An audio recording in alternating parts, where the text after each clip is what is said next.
Democratic voters are fed up with Democratic leaders. We've been saying it for years, and now we have yet another poll proving us right. The top line from the Reuters Ipsos poll, 62% of Democrats think party leadership should be replaced. Only 24% disagreed. By comparison, only 30% of Republicans thought party leadership should be replaced. Jake, what do you think this says about each party's ability to mobilize and energize its base? Yeah, I'm actually super excited about this poll. I've been waiting for this kind of movement my whole life because Democratic leadership is corrupt. And so back in the day before this election, when I said that, and they're also incompetent. They're both, they're the worst of all worlds. So before you lose your stuff, if you're on the left, so are the Republicans, okay? So now, or if you're on the right. But to continue about the Democrats.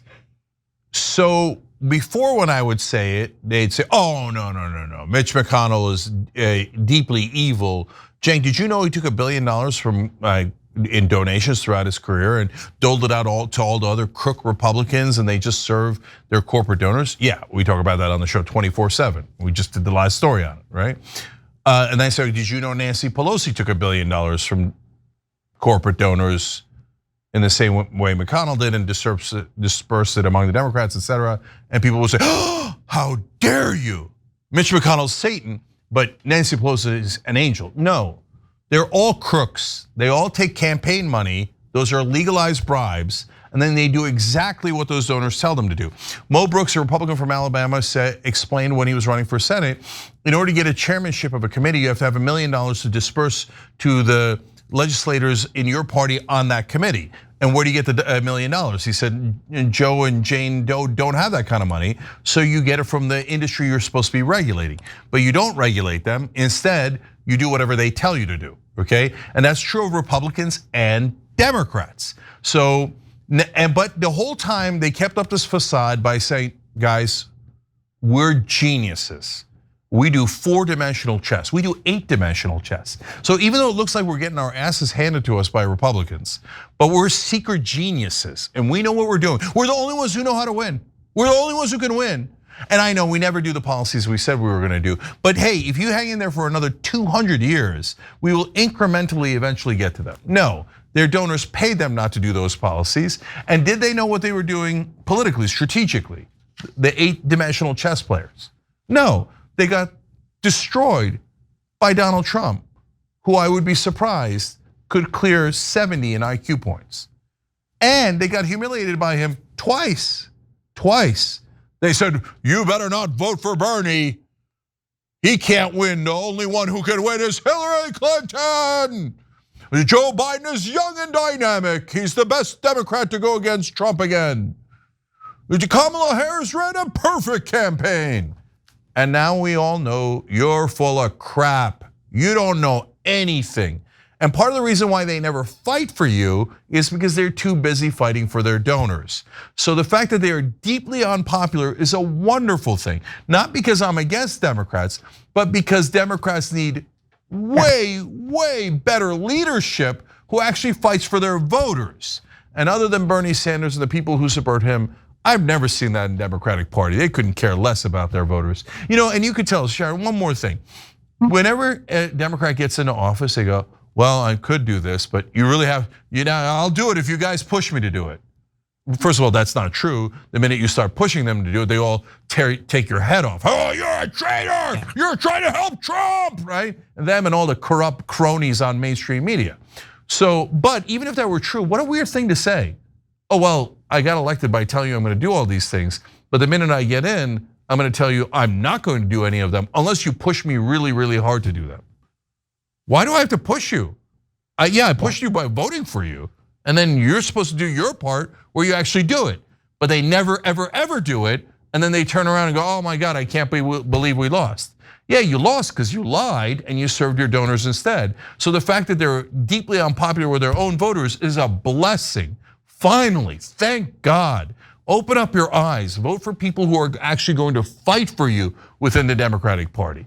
Sharon. Yeah, and I think the poll is ridiculously skewed. I don't think it's 62%, it's probably 90.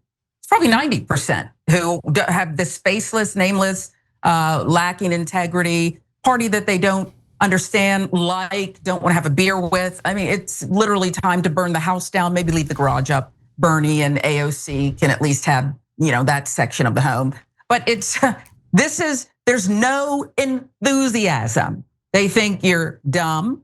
They think you are spineless. You get into office, and I'll say another thing they do. We're here to serve all people, which sounds like an admirable thing. But if you ran on these things and this specific agenda, how come you can't get it done? And you're constantly blaming the other side. Even when you had the numbers, you were blaming them.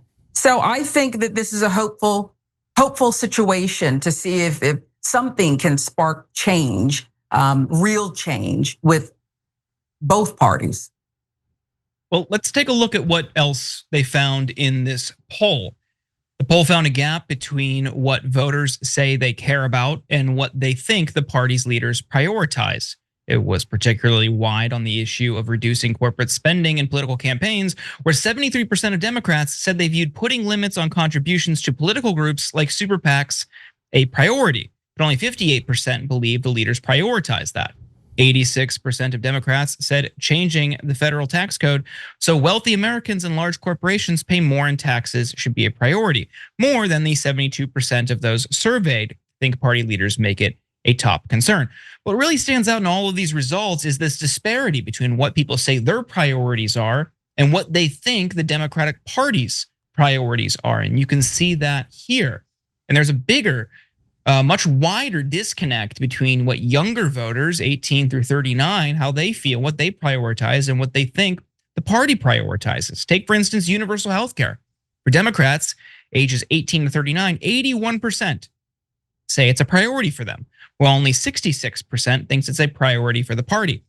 Across just about every issue, with the exception of abortion, younger voters don't see Democrats prioritizing the issues that matter to them. The disparity exists among voters 40 and up as well, although the margins are much smaller. You can see that here. And there may be news coming on that front with regarding the Democratic Party chair, Ken Martin. His tenure may soon be over, not long after it began. His tenure has been marred by infighting, labor leaders resigning from their posts at the DNC, and the ouster of 2 vice chairmen. Hasn't even been 6 months. Now party insiders and strategists are zeroing in on Martin, who they call ineffective.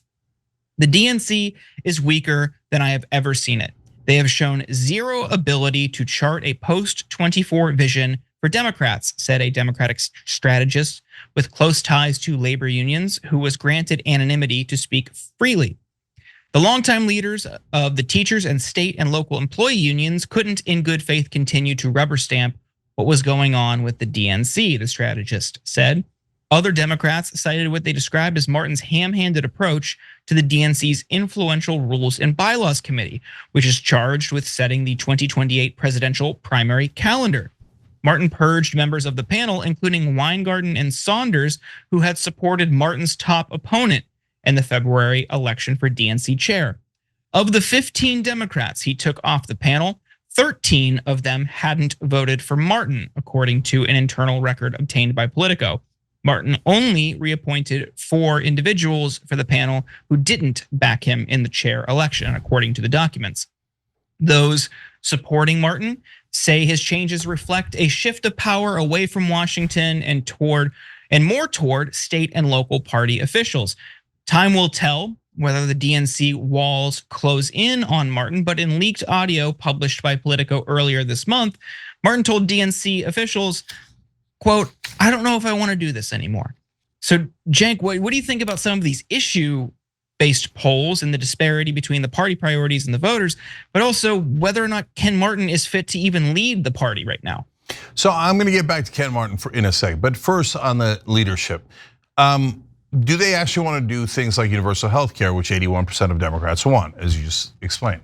No way, not even close. If you did a secret vote among the Democrats in Congress, it'd come out like 92-8. They all take money from the drug companies, almost all. Almost all take money from the health insurance companies. They don't want universal health care. They're lying through their teeth I don't believe them for a second. They've never fought for it. They've never even proposed it. They've never put it up for a vote. I mean, look, there's things that are less than universal health care, public option. It's polls at over 80%. Joe Biden said he was gonna do it. He didn't even propose it. They didn't even put it in a single bill. They're giant liars. They're not gonna do any of these things. They're gonna trick you into voting for them and then do nothing so that their donors are super happy and bribe them even more. So they're never gonna do any of those policies. Paid family leave's at 84%. My grandmother could pass that and she's dead. Oh, I don't know how to pass a bill at 84%. Then you're a moron and you should retire. And you're not in leadership. You shouldn't even be in politics. You don't know how to pass a bill at 84%? Well, then Chuck Schumer, Hakeem Jeffries, Joe Biden, you're all a bunch of total losers. Please retire immediately if you can't pass a bill at 84%. They once proposed it as a standalone bill so that they could put the Republicans on the spot. Hey, are you for American moms or are you against American moms? Do you think they should go back to work the next day or do you think they should get 12 weeks off? I never thought about that. Really, you didn't think about it? Or did you get bribed by corporate donors to make sure that those are never introduced? And yes, they're legal bribes because the Supreme Court says that money is not, money's just speech. These corporations are just talking to them when they hand over $1 million checks. And some of the drug companies literally give over $1 million to some senators and even some leadership in Congress. So now there are some people doing the right thing. Ro Khanna called out Chuck Schumer the other day. Why? Because Chuck Schumer, when asked about, hey, are you going to limit Trump's ability to attack Iran? There's a war powers resolution. It's been introduced by Tom Massey and Ro Khanna in the House. And also there's similar legislation in the Senate introduced by Tim Kaine, which I'm surprised by. And okay, credit where credit is due. Way to go, Senator Kaine. And Bernie Sanders. And Schumer is not backing it.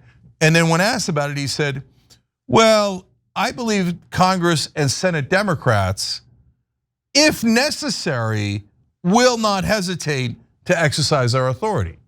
What do you mean if necessary? The guy's saying that he's gonna start a war with Iran. What do you need for it to be more necessary? No, he's not gonna do anything. You know why Chuck Schumer's not gonna do anything? Because he takes an enormous amount of money from AIPAC. Yep.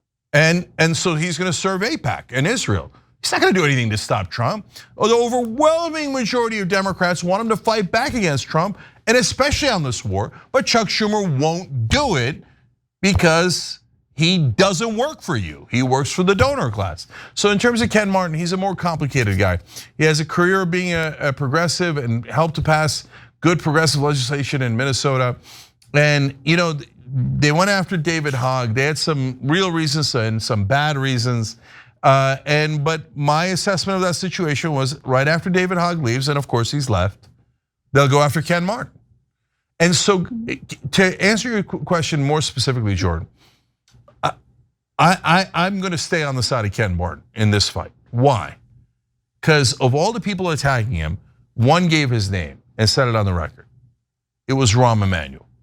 And Rahm Emanuel's like, oh, Ken Martin's gotta go. We gotta reclaim the Democratic Party.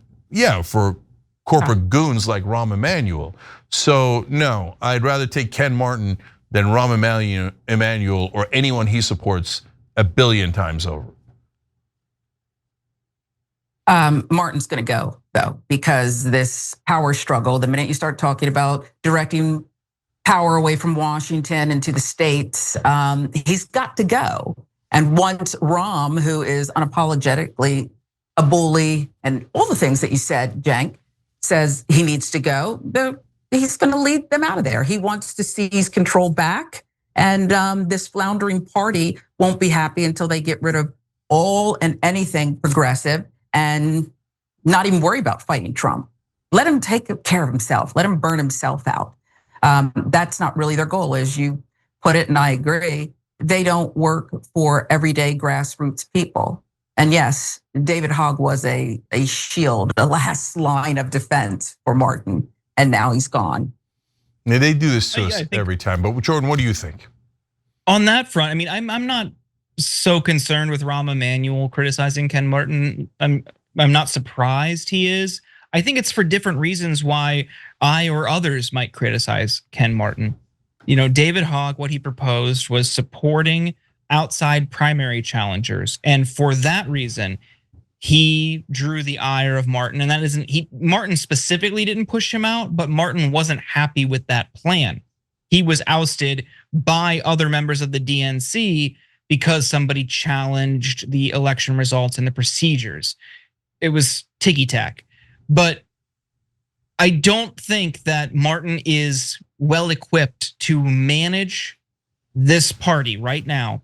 The infighting is a problem in part because of him. Because on the one hand, he's saying, I want to bring this influence and this power back to the states.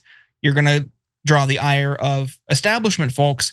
But also he's keeping people like Hogg at arm's length or worse. And that's going to draw the ire of progressives who want fresh blood in the party. So he's like speaking out of both sides of his mouth.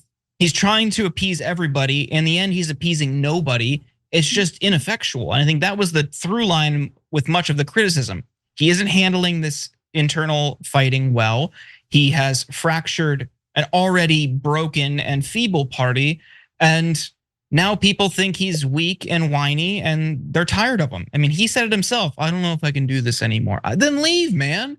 If you're not fully committed, get out of there. What are you doing this for? All right, 3 things. Number 1, your criticism is valid, Jordan. And so that's why everybody should do nuance. You can have criticism that's illegitimate, you could have criticism that is legitimate, and then you make up your mind, okay, which way is better off? So even though I understand what Jordan's saying, I'm now even more sure Ken Martin is a better option than whoever Rahm Emanuel and the corporate goons are gonna pick next. The minute Ken Martin leaves, they're gonna pick someone deeply, deeply corporate. They're definitely going to try to rig the next primary in favor of a corporate candidate. So Rahm Emanuel's back, and he's doing all this stuff behind the scenes. And so he's gonna pick the very worst person. But the last thing I'll say is, look, we're gonna find out who Ken Martin is. What do I know? He's not my uncle. So that's another thing that Jordan's right about. So if you're saying, oh, golly gee, I'm being attacked, this fight is too tough, then yeah, I guess you weren't the right guy for the job. But if you stay and fight and you prove yourself to be a progressive and you beat back the establishment, then you'd be a folk hero. But if you want to just quit, then okay, then I guess you kind of screw over progressives by quitting, and I'm sure we'll get someone even like way worse. But let's find out who Ken Martin is. Is he a fighter and is he a progressive? There's only one person who could tell us that, and that's Ken Martin. And not through his words, but through his actions. Okay. I agree. It's over. But I was gonna say that, I just think it's a foregone conclusion. And I think that Rahm Emanuel is gonna take over the party. Perhaps it won't be him, but it'll be someone he props up because, as you said, the fix is in, the primary is already decided, and it's gonna set us back. As a party, progressives, all of it, I think it could be decades. Every time you ring the bell below, an angel gets his wings. Totally not true, but it does keep you updated on our live shows.